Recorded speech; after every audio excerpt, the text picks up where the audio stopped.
The North Dakota Department of Environmental Quality is implementing the state and local emission inventory system, commonly referred to as SLEIS, to receive annual emission inventory reports.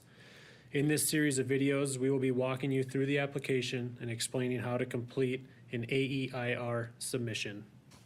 After logging into SLEIS, you will see a list of facilities that your user account is linked to. For the purpose of this training, our account is only linked to this one AAA blank test facility.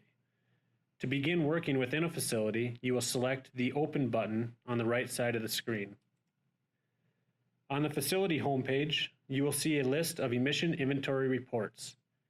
During this initial reporting year, you only have one report to select from.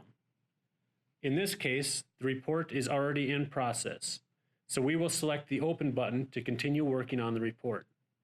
If the reporting process has not yet been started, you will see a Play button here instead.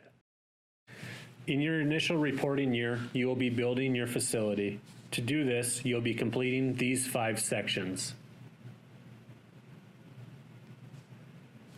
In subsequent years, this information will be pre-populated and will only need to be reviewed for accuracy.